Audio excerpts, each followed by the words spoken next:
भावना जी ने महर्षि दयानंद के अंतिम क्षणों का जो करुणामयी दृश्य रखा, उसके बाद दूसरा विषय आना थोड़ा उसमें कठिनाई महसूस हो रही है। 31 दिसंबर 2025 की रात को 12 बजे के बाद से लेकर आज तक आप में से अधिकांश के पास हैप्पी बर्थडे, नव वर्ष के शुभकामनाओं के संदेश फोन के ऊपर, मैसेजेस के अंदर, व्हाट्सएप में, फेसबुक में आपके पास आए होंगे। आपने भी उनका थैंक्स के द्वारा जो है उत्तर दिया होगा। कुछ के पास आपने भी जो है ये संदेश, ये मैसेज भेजे होंगे। और इसी क्रम में मैं भी आपको अंग्रेजी कैलेंडर का जो नव वर्ष प्रारंभ हुआ है उसकी शुभकामनाएं देता हूँ और हैप्पी न्यू ईयर के रूप में आपको मुबारकबाद पेश करता हूँ। लेकिन एक पक्ष और भी है। हमारे हिंदी के बहुत बड़े कवि हुए हैं जिनको राष्ट्रीय कवि की उपाधि से अलंकृत किया गया, रामधारी सिंह दिनकर। उन्होंने एक कविता लिखी और इसी विषय पर लिखी। उसका पहला जो वाक्य है वो ये है, यह नववर्ष हमें स्वीकार नहीं, हमारा ये त्योहार नहीं।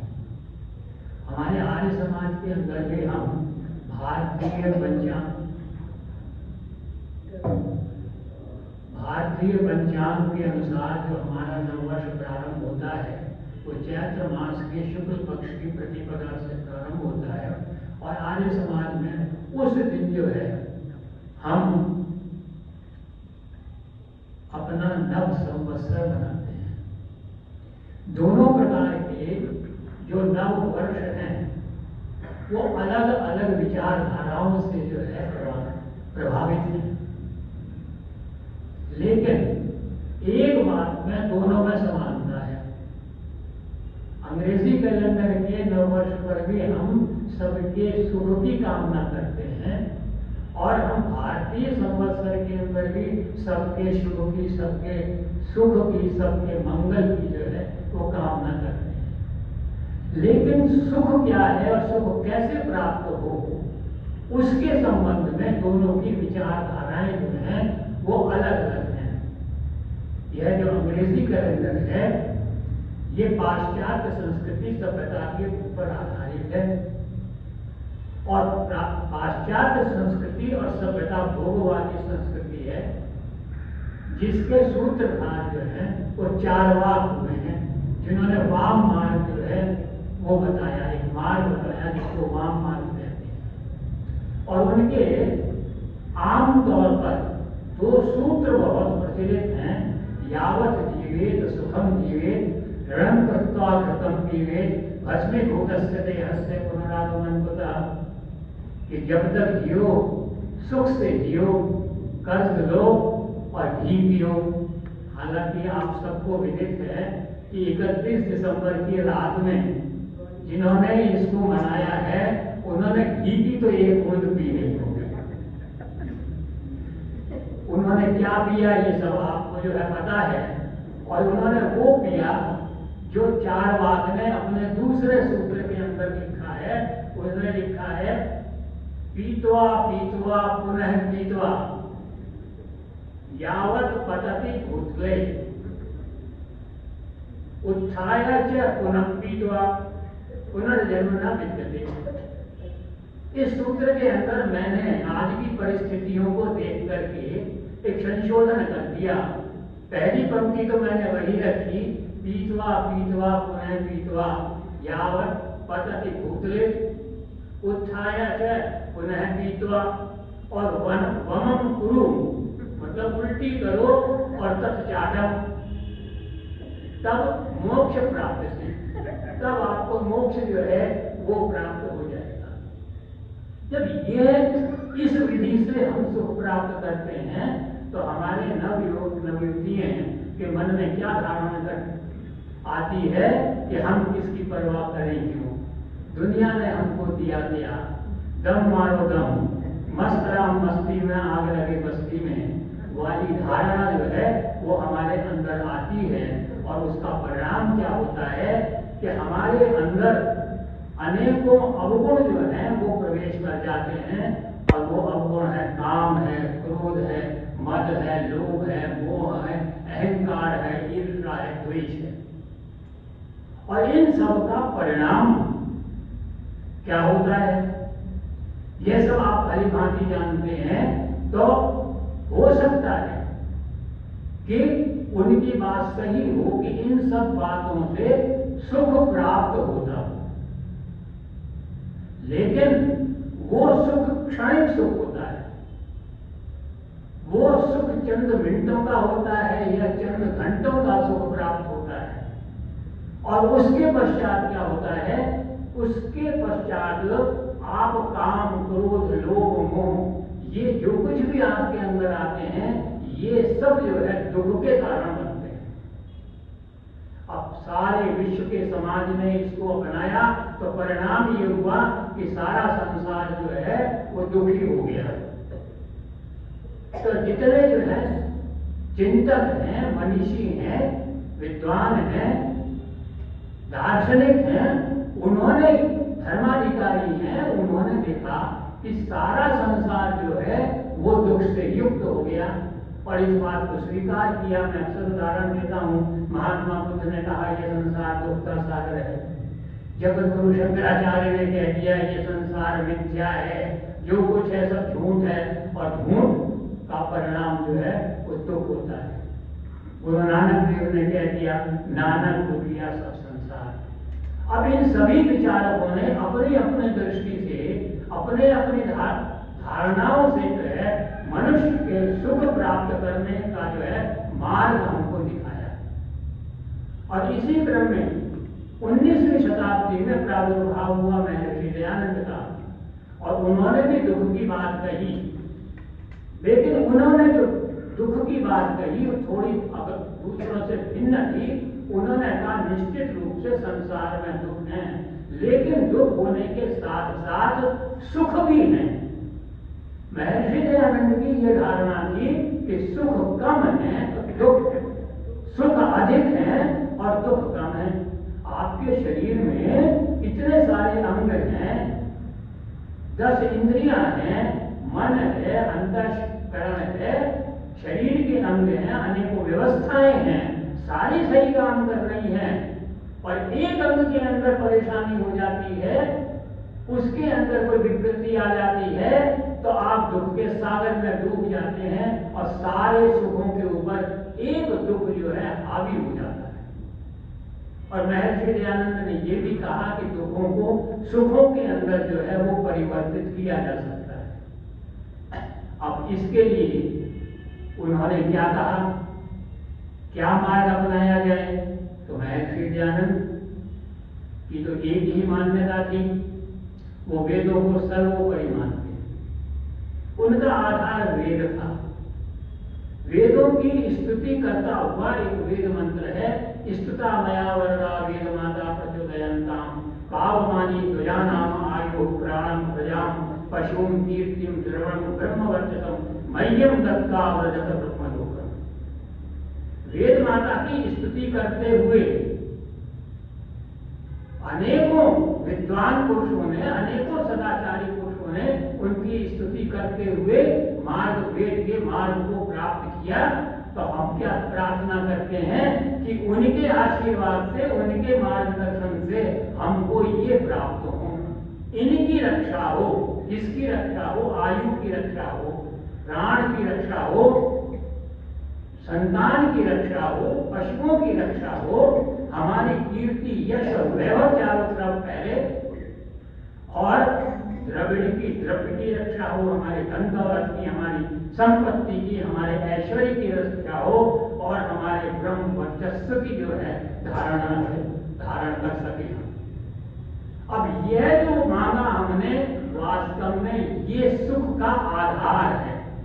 हमारे भौतिक जीवन के सुख का आधार यही है, और आगे के सुख का आधार भी ब्रह्म वर्चस्व से जो है प्रारंभ हो जाता है। तो इस प्रकार से अब इसको कैसे प्राप्त करें, क्या विधि करें? जिससे कि हमें सुख प्राप्त हो। सुख साधन कौन से हैं सुख के?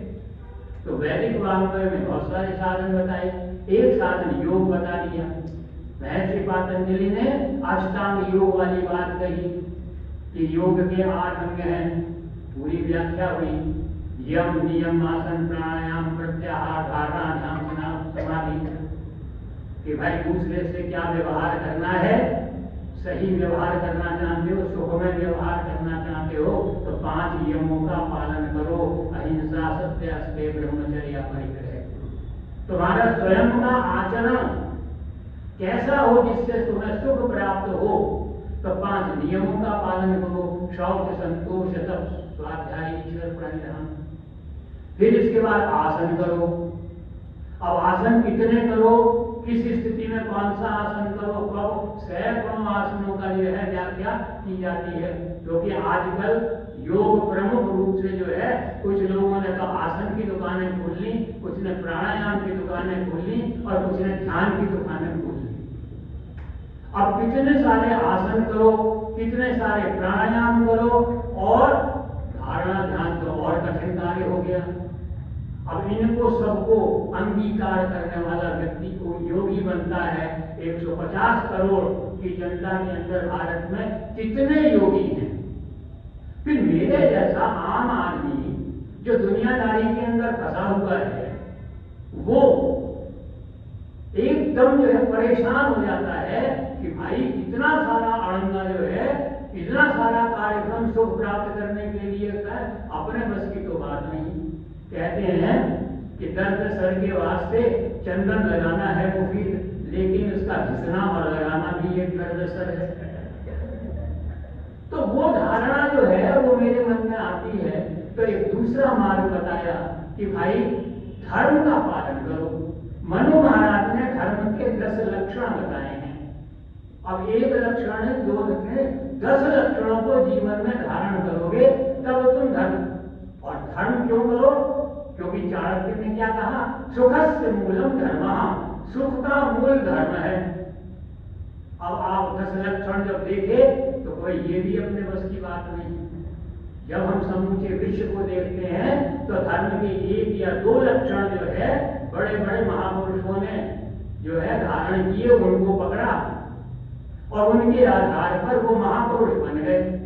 कोई कुछ बन गया, किसी ने कोई शब्द ले लिया, कोई राष्ट्रपिता बन गया, कोई कुछ बन गया। तो वो बन गया। हम क्या बन सकते हैं इस स्थिति के अंदर? तो धर्म के जो है लक्षण भी हम पूरी तरह से जो है नहीं कर सकते। और क्या कहा, तब क्या करें? तब बस एक वो अंग्रेजी की जो कहावत है कि something is better than nothing, भाई कुछ तो करो। तो कुछ तो करने में हमें जो सबसे आसान तरीका लगा वैदिक वाङ्मय में, वो यज्ञ लगा। अब यज्ञ जो है कि भाई ये तो कर सकते हैं आसानी से, सब तो नहीं कर सकते, लेकिन जो जिज्ञासु हैं, जो कर्तव्य पथ पर बढ़ रहे हैं, वो कुछ तो कर सकते हैं। 5 यज्ञ नहीं कर सकते तो 2 यज्ञ, संध्या तो कर सकते हैं, हवन तो कर सकते हैं, कोई यज्ञ तो कर सकते हैं। तो हम संध्या करते हैं। संध्या में क्या करते हैं? आचमन करते हैं। अब पूरी संध्या के ऊपर करें तब हमारे लिए परेशानी हो जाती है। तो चलो आचमन, ये तो एक मैकेनिकल जो है प्रोसेस है। आचमन किया, अंग स्पर्श किए, अंग स्पर्श किए क्या है?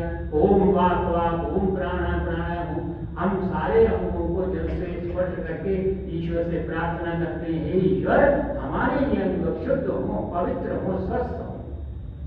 हम हवन करते हैं, हवन के अंदर भी जो पहला भाग है वो पवित्रीकरण का है, उसमें भी जो है आचमन करते हैं। और उसमें जो आचमन करते हैं तब आचमन के बाद अंग स्पर्श करते हैं और उसमें भी क्या करते हैं? ओम वाङ्मयासे अस्तु ओम नसो। उसमें भी सबसे पहले जो है वो वाणी की बात करते हैं। मतलब जो पद्धति के अंदर क्रम दिया है, वरीयता दी है, उसके अंदर संध्या में भी और हवन में भी पहली चीज जो आती है वो वाणी आती है। और वाणी इसलिए आती है कि उस परमपिता परमात्मा ने हमको 2 परम सौभाग्य जो है प्रदान किए हैं, एक वाणी है और एक पाणी है। पाणी का मतलब हाथ होता है। अगर हम वर्गीकरण करें समस्त जीव जंतुओं का तो 2 प्रकार के प्रमुख रूप के जीव जंतु होते हैं, एक को हम चौपाया बोलते हैं, दूसरे को दोपाया बोलते हैं। अर्थात कुछ ऐसे हैं जिनके 2 पैर हैं, कुछ ऐसे हैं जिनके 4 पैर हैं, अर्थात उनको पैर ही मिले हैं। हाथ का काम भी वो पैरों से या दूसरे अंगों से करते हैं। लेकिन उस जगत नियंता ने हमको जो ये मानव शरीर दिया है, मनुष्य शरीर दिया है, इसमें पैर के साथ हाथ भी हमको प्रदान किए हैं। और हाथ की क्या विशेषता है? हाथ की सबसे बड़ी बात ये होती है कि हाथ शक्ति का परिचायक होता है। कहते हैं ना, भुज दंडों में ताकत है तो आगे बढ़ते चले जाओगे। जब युद्ध होता है तो हम क्या कहते हैं? हमारे बाजुओं में ताकत है, तो शत्रु को जो है नेस्तनाबूद कर देंगे, उसकी टेढ़ी प्रकृति को सीधा कर देंगे हम अपनी ताकत से। तो हमारे ये हाथ शक्ति का प्रतीक है, हमारे ये हाथ सहयोग का प्रतीक है। हम गाते कहते हैं ना कि साथी हाथ बढ़ाना साथी है, एक अकेला थक जाएगा मिलकर बोझ उठाना। तो बोझ किससे उठाएंगे? हम हाथों से बोझ उठाएंगे। फिर यही हाथ प्रेम, प्रीति और स्नेह के प्रतीक है। जब भी मिलते हैं, अब चूंकि हम तो कुछ विचार धारा में रम गए हैं, जो भी मिलते हैं सामान्य रूप से अपने आप अपना हाथ आगे बढ़ा देते हैं मिलाने के लिए, परस्पर स्नेह हमको प्रदर्शित करते हैं। लेकिन हमारा जो वैदिक वाङ्मय है वो इससे आगे की बात करता है। हमारे 4 आश्रम हैं, 4 आश्रमों में सबसे प्रमुख आश्रम गृहस्थ आश्रम है। सबसे प्रमुख क्यों है? कि शेष 3 आश्रम ब्रह्मचर्य, वानप्रस्थ, संन्यास, इन सब के पालन पोषण का दायित्व गृहस्थ के ऊपर होता है। और गृहस्थ का जो प्रवेश द्वार है वो है विवाह, और विवाह का दूसरा नाम है पाणी ग्रहण। जब ये नवयुवक और नवयुवती विवाह बंधन में बंधते हैं तो कैसे बंधते हैं? पाणी, हाथ ग्रहण करते हैं कि हम दोनों आपस में हाथ मिला करके, हाथ में हाथ लेकर के सारी जिंदगी भर जो गृहस्थ आश्रम के कर्तव्य हैं उनका निर्वाह करेंगे और आगे बढ़ते चलेंगे।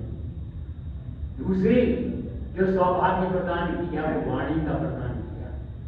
वाणी का बड़ा ही महत्वपूर्ण योगदान होता है। हम कहते हैं शारीरिक, अगर हम देखें तो वाणी का शरीर पर प्रभाव पड़ता है, वाणी का अपने मन के ऊपर जो है वो प्रभाव पड़ता है। हम आत्मिक उन्नति करना चाहते हैं तो उस स्थिति में वाणी का हमारे मन पर भी जो है प्रभाव पड़ता है।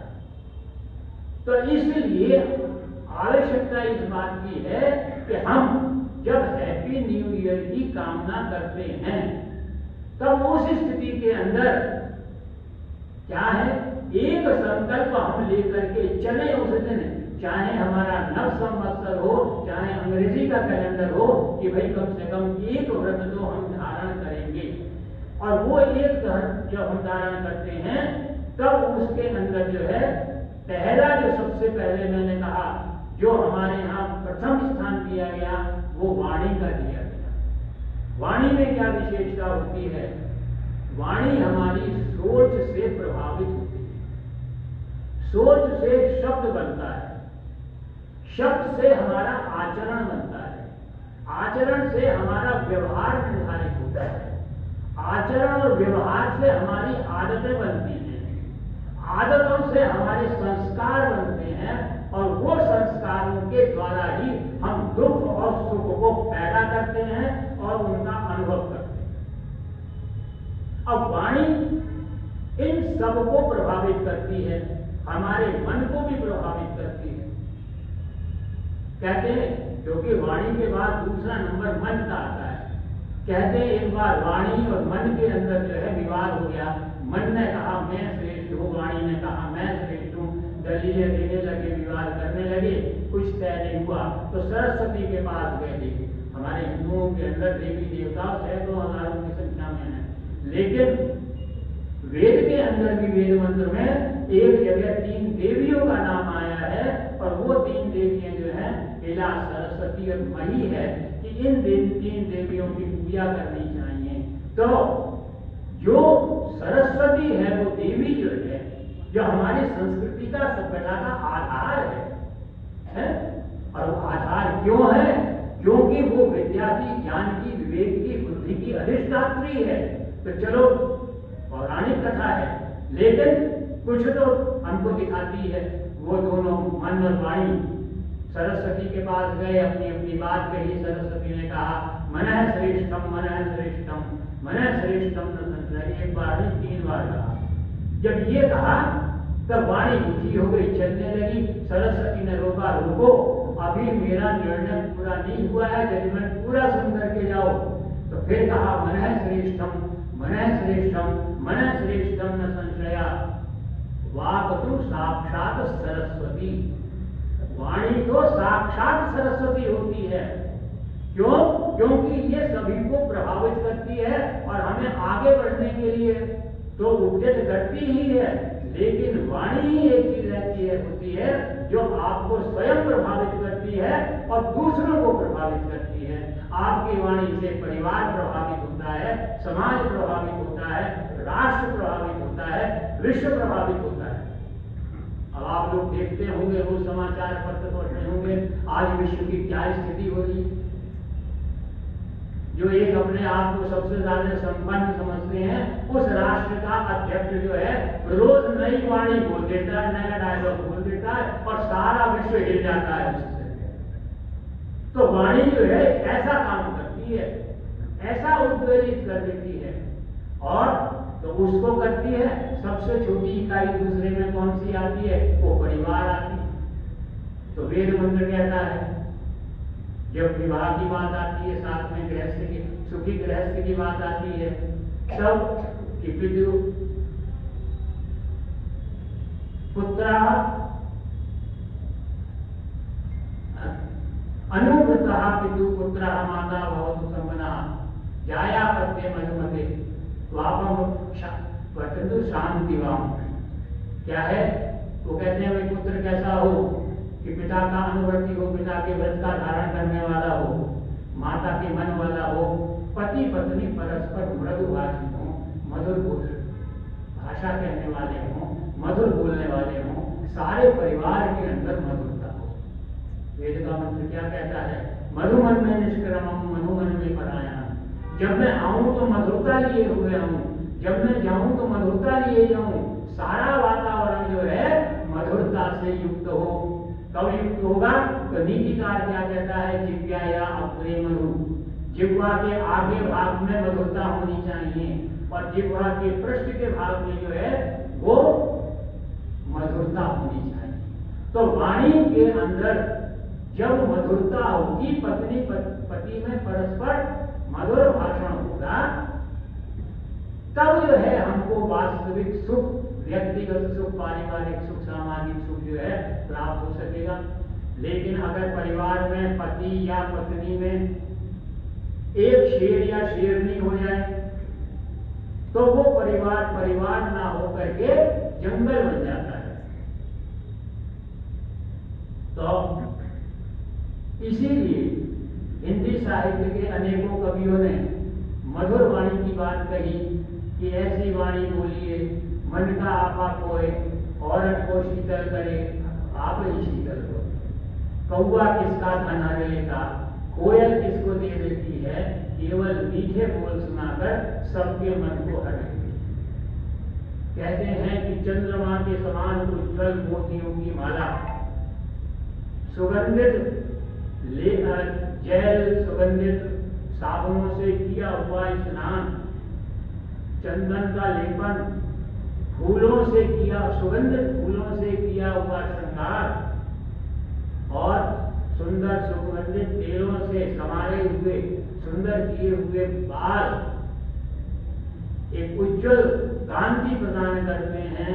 लेकिन उनकी कांति एक मीठी भाषा के आगे जो है वो फीकी पड़ जाती है। उनके सामने अगर एक मधुर भाषी आ जाता है तो सारे आभूषण जो हैं वो फीके दिखाई देने लगते हैं। क्यों? क्योंकि संपर्क में जब दूसरा व्यक्ति आया जिसकी मंझी हुई, सुधरी, मधुर वाणी हो, तो वो सब फीके पड़ जाते हैं। तो प्रश्न ये उठता है कि ये मंझी हुई, सुधरी वाणी, मधुर वाणी प्राप्त कैसे की जाए? तो योगेश्वर कृष्ण गीता के अंदर कहते हैं कि भाई 3 प्रकार के तप होते हैं, वो 3 प्रकार के तप करो जीवन में सफलता प्राप्त करने के लिए। और वो कौन से होते हैं? शारीरिक तप होता है, मानसिक तप होता है और वाचिक तप। भाई शारीरिक तप तो शरीर को तो स्वस्थ करना ही पड़ेगा, क्योंकि शरीर से ही तो सारे काम चलते हैं। शरीर माध्यम फल धर्म साधनम। शरीर सही होगा तो आप धर्म का काम करेंगे, और जैसे मैंने कहा सुख से मूलम धर्म, धर्म का काम करेंगे तब आपको सुख प्राप्त होगा। तो आपको जो है शारीरिक जो है तप करना है, इसके साथ साथ मानसिक तप भी आवश्यक है। अगर मन स्थिर नहीं है, मन सही नहीं है, मन की दिशा सही नहीं है, तो क्या होगा? मन कुंठाओं से भर जाएगा और वो शरीर भी बेकार हो जाएगा। और तीसरा योगेश्वर कृष्ण बताते हैं वाणी का तप है। और वाणी का तप में क्या विशेषता है कि ये शारीरिक तप को भी प्रभावित करता है और मानसिक तप को भी प्रभावित करता है। तो कैसे हो वाचिक तप?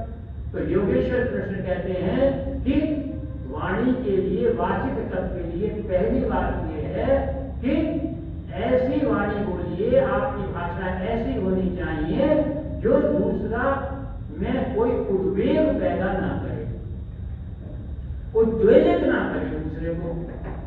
कहते सेकंड वर्ल्ड वॉर में क्या हुआ, जब वॉर समाप्त हो गई तो हजारों की संख्या में युद्ध कैदी जो थे उनको जेलों के अंदर नहीं रखा गया, एक स्थान के ऊपर सबको इकट्ठा कर दिया गया, सबको एकत्र कर दिया गया, चारों तरफ पहरा लगा दिया गया। और वहां सारे कैदी थे, किसी का हाथ कटा हुआ था, किसी का पैर कटा हुआ था, किसी के पेट में गोली लगी हुई थी, किसी का कुछ था, कोई चीख रहा था, चिल्ला रहा था, चीखकार कर रहा था, कोई रहन की भीख मांग रहा था, कोई रो रहा था। अब हरेक सब एक ही सेना के सारे कैदी थे, सब एक दूसरे के प्रिय थे। एक ने जब सबकी तरफ निगाह पड़ी तो वो उत्तेजित हो चुका। तो एक उत्तेजित हुआ, दूसरा हुआ, तीसरा हुआ, नतीजा क्या हुआ? कुछ समय के पश्चात उस उद्वेग के कारण ही सारे कैदी जो हैं वो मर गए, मृत्यु को प्राप्त हो गए। किसी को मौत की सजा देने की जरूरत नहीं पड़ी, किसी को कैद के अंदर रखने की आवश्यकता न पड़ी। ये तो अंतरराष्ट्रीय स्तर की बात है। परिवार की बात देखिए, आपके घर में एक छोटा सा बालक है, उनका निर्माण कौन करते हैं? माता करते हैं, पिता करते हैं, अध्यापक करते हैं। एक बच्चा है, कम नंबर प्राप्त कर लेता है, फेल हो जाता है, टूर्नामेंट में कहीं जाता है, वहां पर जो है उसको इनाम नहीं मिलता। बच्चा दौड़ता है, माता पिता भी हैं, उसका पीटीआई, उसका क्लास टीचर भी खड़ा हुआ है, बच्चा दौड़ता है, कहीं गिर जाता है। गिर जाता है तो अध्यापक कहता है, देख कर भी दौड़ा जाता है, ये है वो है। माता पिता आते हैं, वो कहते हैं तुमसे कुछ नहीं हो सकता, तुम्हारे अंदर कोई शक्ति नहीं है, तुम्हारे अंदर कोई बुद्धि नहीं है, तुम जीवन में कुछ नहीं कर सकते, तुम बिल्कुल नालायक हो, तुम ऐसे हो वैसे हो। क्या नतीजा होगा? वो बालक कुंठाग्रस्त हो जाएगा। अब यही स्थिति दूसरी दिखाई देती है। एक दूसरे परिवार का बच्चा आकर के दौड़ता है, उसके भी वहां पर ग्राउंड के अंदर जो फिजिकल इंस्ट्रक्टर है, क्लास टीचर है, खड़े हुए हैं, उसके भी माता पिता हैं। बच्चा दौड़ता है, वो भी गिर जाता है, पीटीआई आता है, उसके कपड़ों को साफ करता है, अरे कोई बात नहीं, ऐसे तो गिर जाते हैं, कोई खास फर्क नहीं पड़ता, गिरते हैं शहसवार ही मैदान जंग में, वो तिफ्र क्या लड़ेंगे जो घुटनों के बल चले, कोई बात नहीं, तुम बहादुर हो, ठीक है, आज तुम फर्स्ट सेकंड थर्ड नहीं आ पाओगे, फेल हुए, लेकिन दौड़ तो लगाओ। माता पिता मिलते हैं, अरे तू तो बड़ा शक्तिशाली है, तुझे तो बड़ा धैर्य है, तू तो फिर भी दौड़ा, तू तो बहुत बुद्धिमान है, तू बड़ा चतुर है, तू क्या नहीं कर सकता, तू सब कुछ कर सकता है। और फिर पिता कहता है और मैं तो हूं। अब इस स्थिति में वो बालक जो है उल्लास, उमंग, हर्ष, उत्साह के अंदर बढ़ जाता है, जीवन पथ के ऊपर आगे बढ़ जाता है। ये किसके कारण बढ़ता है? केवल वाणी के कारण। वाणी जो है प्रमुख ये है, इसके अंदर अपना जो है। दूसरी बात जो वाचिक तत्व के अंदर आती है, नीतिकार कहता है सत्यम ब्रूयात, प्रियम ब्रूयात, मां ब्रूयात, सत्यम अप्रियम प्रियम च नाम भूयात् ऐसा धर्म सनातना, सत्य बोलो प्रिय बोलो, सत्यम ब्रूयात् प्रियम ब्रूयात्, मां ब्रूयात् सत्यम अप्रियम, अप्रिय सत्य मत बोलो, अप्रिय झूठ मत बोलो, यही सनातन धर्म है। तो जीवन के अंदर सत्य बोलो, प्रिय बोलो। प्रिय की बात को मैं आज लेकर चला हूं, लेकिन प्रिय की कुछ सीमाएं होती हैं। कभी कभी हम प्रिय बोलने के चक्कर में खुशामदें करने लगते हैं, चाटुकारिता आ जाती है, जिसको आजकल भी ऑफिस की भाषा में चमचागिरी बोलते हैं। तो वो मधुरता से अलग की चीज है। कहते हैं इंग्लैंड का एक राजा था, उसके सारे दरबारी जो है वो चाटुकार थे, खुशामदी थे। राजा समझता था।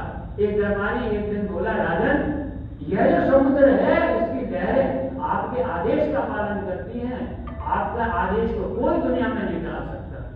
राजा समझ गया कि ये खुशामद कर रहा है, मेरी झूठ बोल रहा है मेरे सामने।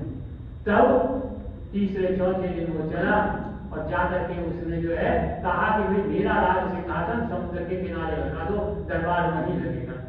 हमारे यहाँ भी तो विधानसभाएं कभी बेंगलोर में लगती है, कभी कहीं लगती है, कभी कहीं लगती हैं, उसी का अनुसरण हम कर रहे हैं। अब राजा ने दरबार लगाया, दरबार की बातें होने लगी। फिर थोड़ी देर में राजा उस दरबारी को बुला करके कहता है, बहुत शोर हो रहा है, दरबार लग नहीं पा रहा पूरा, जाओ समुद्र को मेरी तरफ से आदेश दो, लहरों को जो है बंद कर दे, आवाज बंद कर दे। बोले महाराज ये कैसे हो सकता है, उसकी तो अपनी प्रकृति है, वो अपने अनुसार चलेगा, मौसम का अलग विज्ञान होता है। तो बोले तुम ही तो कह रहे थे कि मेरे आदेश से जो है वो समुद्र की लहरें जो है रुक जाएंगी, शोर करना बंद कर देंगी। तो क्या हुआ, वो चाटुकारिता जो है वो लज्जा का कारण बनी उस व्यक्ति। तो इस संबंध में हम सत्य बोले, प्रिय बोले, सीमा के अंतर्गत रहते हुए प्रिय बोले, जो सत्यता को धारण किया हुआ हो। कोई आप किसी को गा तो सकते हैं इस बात को, तुम दिन को कहो रात तो हम रात कहेंगे, लेकिन रात में जब चांद निकला हुआ है, तारे लगे हुए हैं, तब आप सूर्य को नहीं ला सकते हैं। तो इसलिए जो है, और दिन में सूर्य के होते हुए चांद तारे नहीं ला सकते। तो इस प्रकार की जो भाषा है, जो हम जिसको प्रिय भाषा बोलते हैं, उसके ऊपर लगाम लगाना जो है निश्चित रूप से आवश्यक है। तो जहां सत्य की बात है, प्रिय की बात है, उसके साथ साथ दूसरी बात है, आपकी भाषा के अंदर बुद्धि और विवेक का समावेश होना चाहिए। अगर बुद्धि और विवेक का समावेश नहीं है तो आपकी भाषा अदूरदर्शी हो जाएगी और ये विनाश का कारण बनती है। द्रौपदी ने क्या कहा था, एक ही सेंटेंस कहा था, अंधों के अंधे होते हैं, और उसका क्या प्रभाव पड़ा, दुर्योधन ने घोषणा कर दी, सुई की नोक के बराबर भी जमीन युद्ध के बिना नहीं दूंगा। और इतिहास के अंदर सबसे बड़ा युद्ध महाभारत का युद्ध का कारण सिर्फ एक वाक्य बना, क्योंकि वो बुद्धि और विवेक के द्वारा कहा गया वाक्य नहीं था।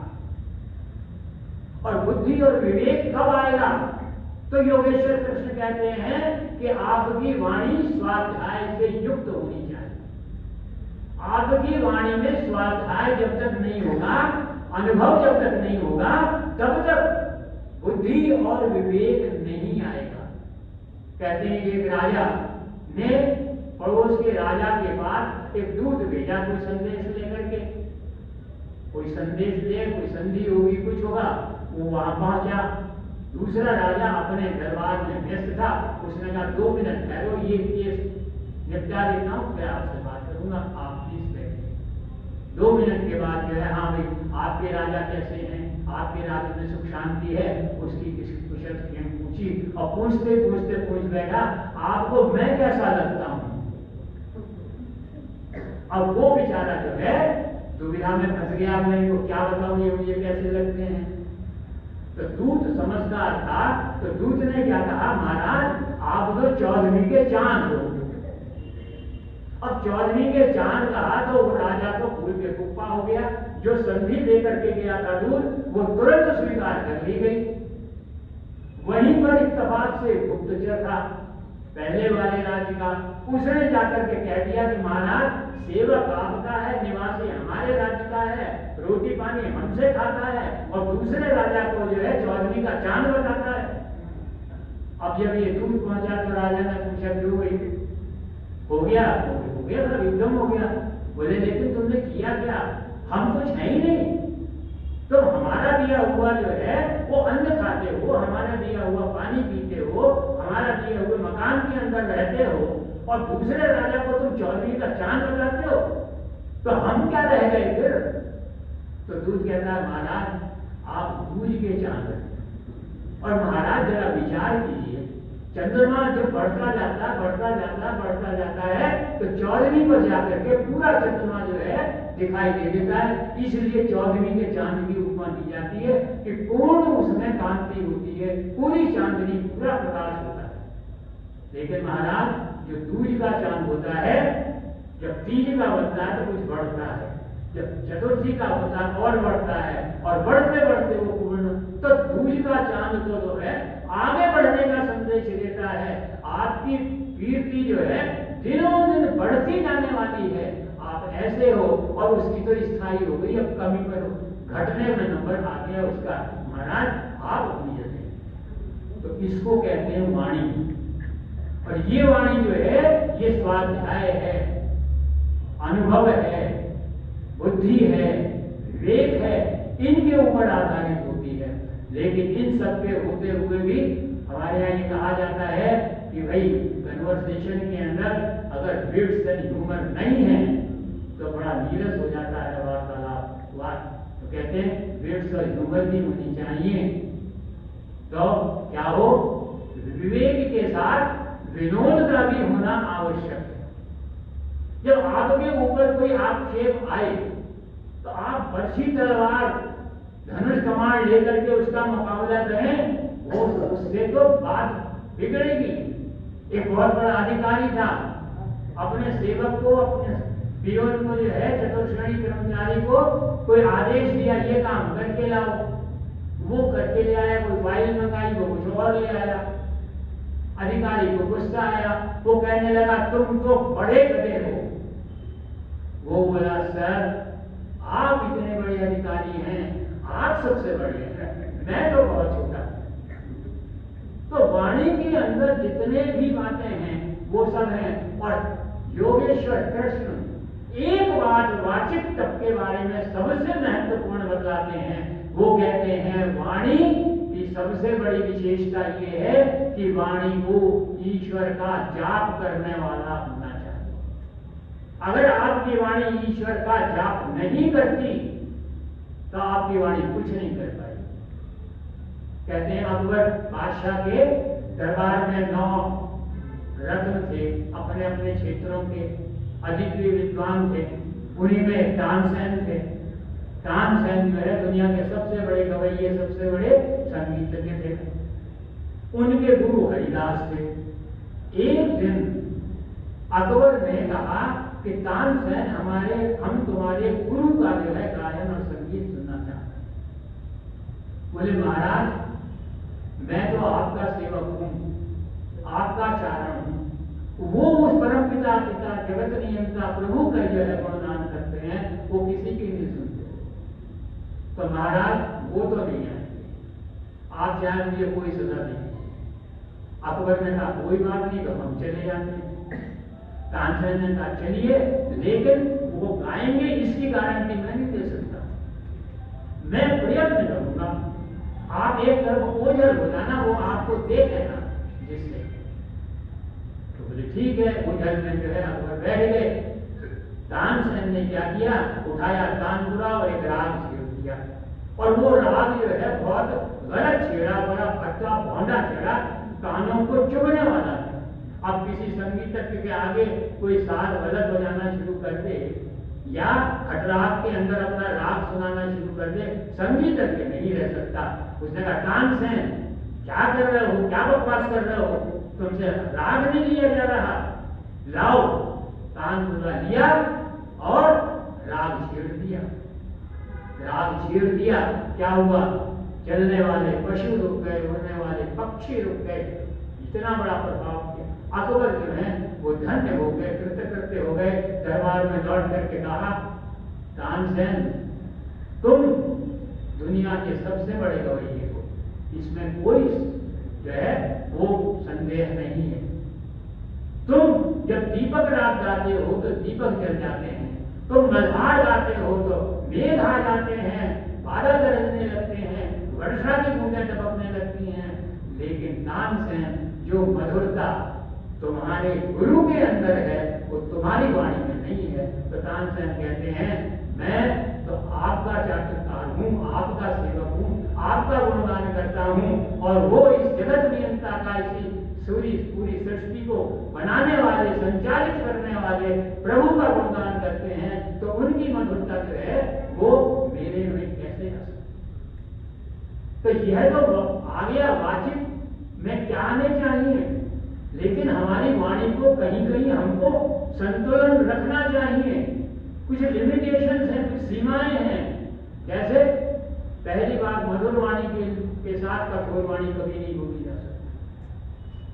दूसरी, ये कहा जाता है कि अधिक ना बोला जाए, क्योंकि जो आदमी ज्यादा बोलता है वो ज्यादा बोलने के साथ जो है कभी कभी अनुचित बात बोल जाता है, कभी कभी अमर्यादित बात बोल जाता है, कभी कभी प्रसंग से अलग बात बोल जाता है, और कभी कभी अहंकार युक्त भाषा बोल जाता है, और वाणी का रस वहीं पर जो है समाप्त हो जाता है। हालांकि मैं आपसे निवेदन करूं, आजकल की मेडिकल साइंस में डॉक्टर्स मेरे जैसे के लिए जो है ये कहते हैं कि भाई सीनियर सिटीजन जो होते हैं उनको ज्यादा बोलना चाहिए, वो उनके स्वास्थ्य के लिए लाभप्रद होता है। बोलते हैं ना ऐसा डॉक्टर्स लोग, लेकिन उसका परिणाम क्या होता है? मैं अपने से बड़े कुछ वरिष्ठ नागरिकों के बीच में रहता हूँ, वो क्या करते हैं, वो जब ज्यादा बोलते हैं तो एक ही बात को 10 बार बोल जाते हैं 1 घंटे के अंदर। अपने संस्मरण, एक ही संस्मरण 10-10 बार सुना जाते हैं, क्योंकि ज्यादा बोलना है। कुछ और बातें करने लगते हैं। अब इस उसमें आयु में स्मरण शक्ति पर भी प्रभाव पड़ता है। आज से 5-7 साल पहले मैं इतनी सी पर्ची नहीं लाया करता था साथ में, अब कागज लेकर के आता हूँ क्योंकि डर लगता है भूल ना जाऊं बोलते बोलते। तब अब जब ये स्थिति आती है, अब देख मैंने ये किया, मैंने वो किया, हमारे जमाने में ये जब चलता है तो जो आकर के बैठता है वो फिर आना बंद कर देता है। परिणाम क्या होता है? फिर वो अकेला उसको साधता है। तो जो कुछ भी बोले वो मर्यादित बोलना चाहिए, अनुचित नहीं बोलना चाहिए, अहंकार से युक्त जो है नहीं बोलना चाहिए। इसलिए मेरा अपना ये मानना है कि अगर कुछ करना है तो वाचिक तप के द्वारा मधुर वाणी को ग्रहण करने का, मधुर वाणी बोलने का व्रत और संकल्प अगर हम लेंगे तो हमारा जो है ये हैप्पी न्यू ईयर जो है सार्थक हो सके।